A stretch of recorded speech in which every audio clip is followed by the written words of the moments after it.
So back in the 1960s, the government decided what the world needs now is more microwaves and monkeys.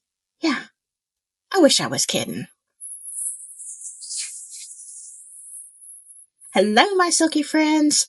All right, today we're going to talk about Project Pandora. Now, this was a government gig straight from the era of bell-bottoms and disco balls. Imagine a bunch of scientists with wild hairdos and funky lab coats thinking, you know what this world needs? More microwaves and monkeys. I can hear it now. What the world needs now is microwaves and monkeys. Okay, so maybe not. But in the swinging 60s, the geniuses behind Project Pandora decided to throw some monkeys in the microwave. Not literally. They were like, hey, let's see what happens when we hit these primates with microwaves. I mean, it's all in the name of science, right? Now, it wasn't your typical ding and your burrito's done. No, that's not the kind of experiment this one was. Project Pandora had its eyes on the big leagues, microwaves as potential military wizardry. Because who wouldn't want a microwave that could not only nuke leftovers, but also send secret messages? They were delving into a world of microwave weaponry. Yeah, you're going to have to watch out for your microwave now. Thank you, government. But this project came with more mixed nuts than a big old container that you could buy at Costco. Picture the monkeys in tiny lab coats giving you the side eye while they're just pressing these microwave buttons. Ethical concerns popped up like, of course, microwave popcorn, questioning the morality of turning our little monkey friends into microwave test subjects. Now, the CIA, in all of its wisdom, had a little slight hiccup with their readings. They thought the power of beams was just like, 0.5 to 1 milliwatt. No biggie. But surprise, it was actually 100 times above the Soviet safety levels. Oopsie. So they quickly found they needed to correct the power density.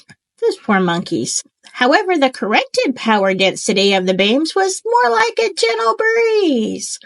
And it was way below the safety threshold.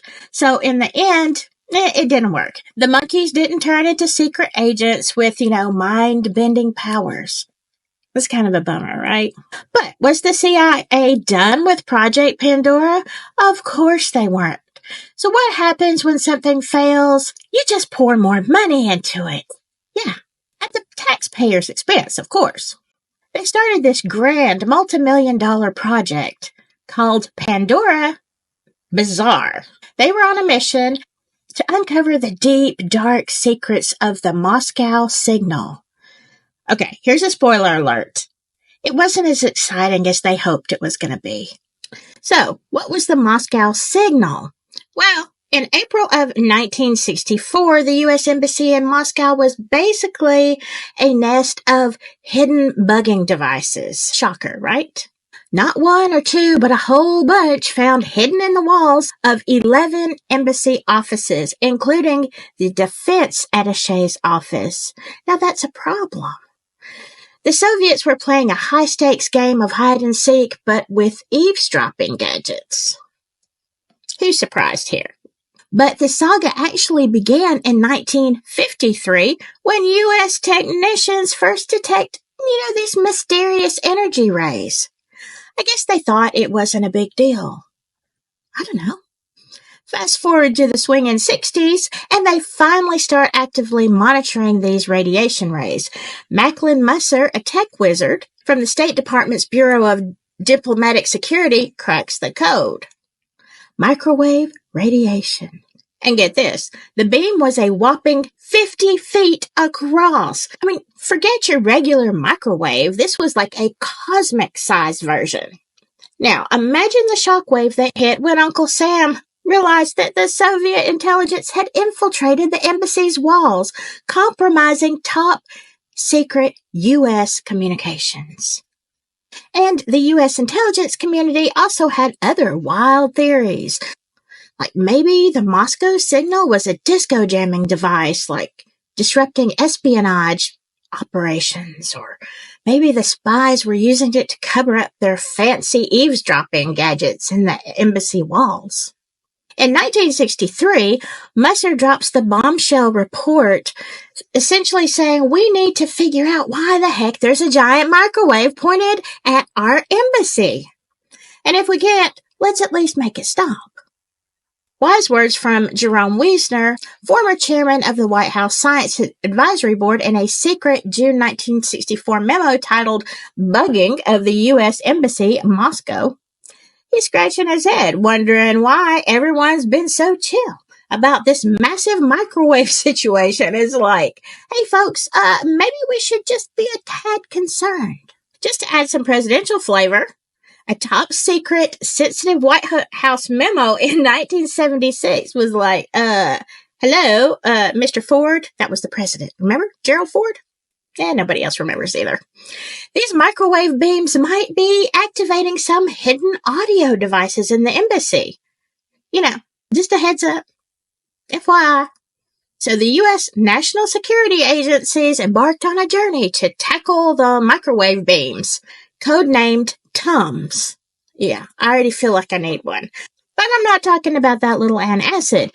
This stood for Technical Unidentified Moscow Signal. It's like they stumbled upon that intergalactic remote control and they just couldn't resist pushing those buttons. Now, in the dazzling 70s, after detecting a second signal, they upgraded the codename to MUTS. You can't make this stuff up, folks. Moscow Unidentified Technical Signals. Because why settle for TUMS when you could have some MUTS, right? So in June of 1967, there is like a superpower summit in Glassboro, New Jersey, featuring U.S. President Lyndon Johnson, another one that we forget about, and Soviet Premier Alexei Kosygin. I don't know how you say his name. I'm going to murder these Russian names. I'm sorry. In a sneaky side meeting, the Secretary of State, Dean Rusk, spills the classified beans to Soviet bigwig Andrei Gromyko. Hey, we're a little bit worried about this, electromagnetic air signal aimed at our tents rebuilding in Moscow. You think you could do something about that? They had no clue what the signal was up to, but they wanted it investigated and stopped immediately.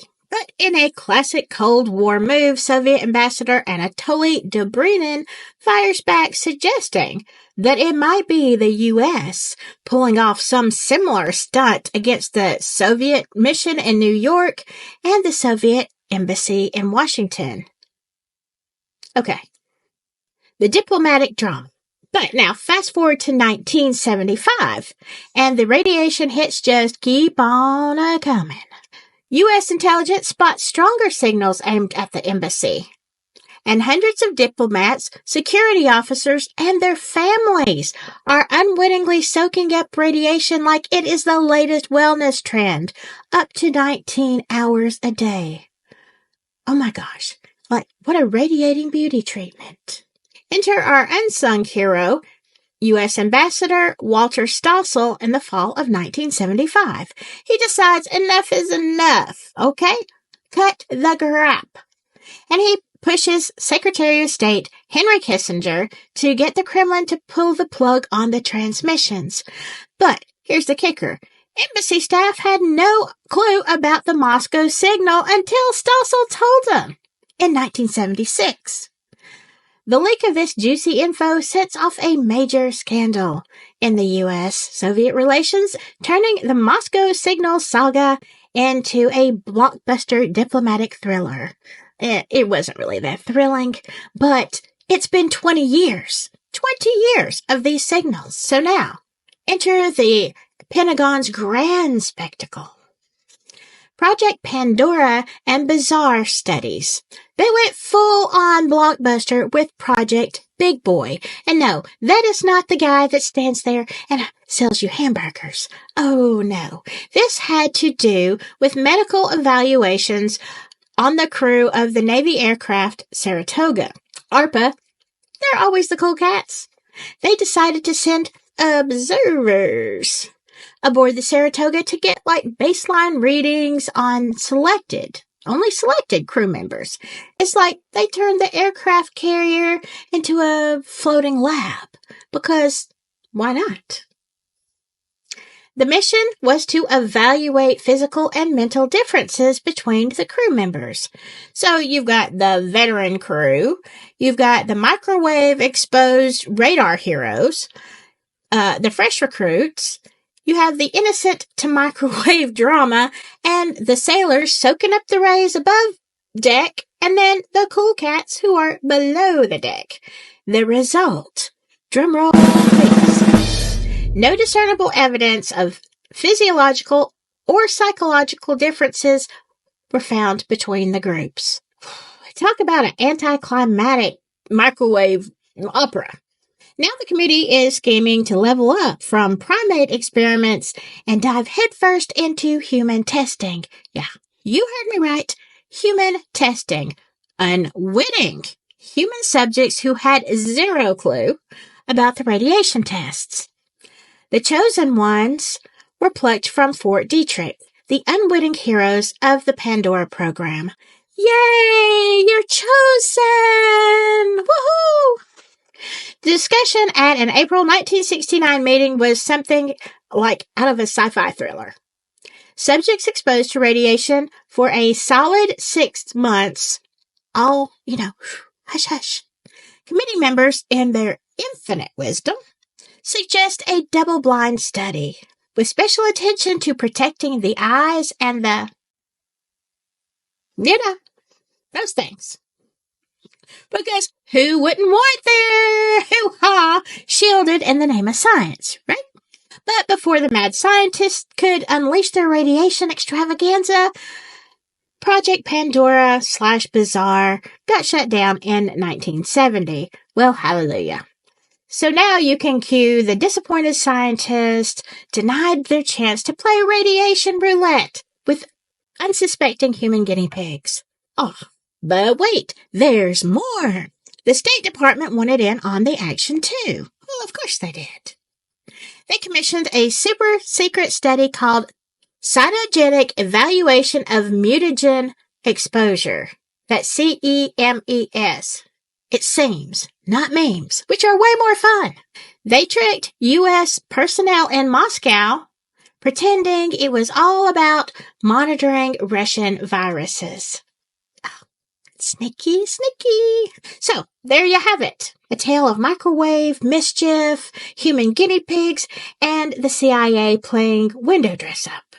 The Pandora program might be shut down, the bell-bottoms buried in fashion history, but the echoes of the hoo-ha shielding science lives on in microwaves, monkeys, and secret military experiments. Now, if you think the government has stopped their shenanigans, raise your hand.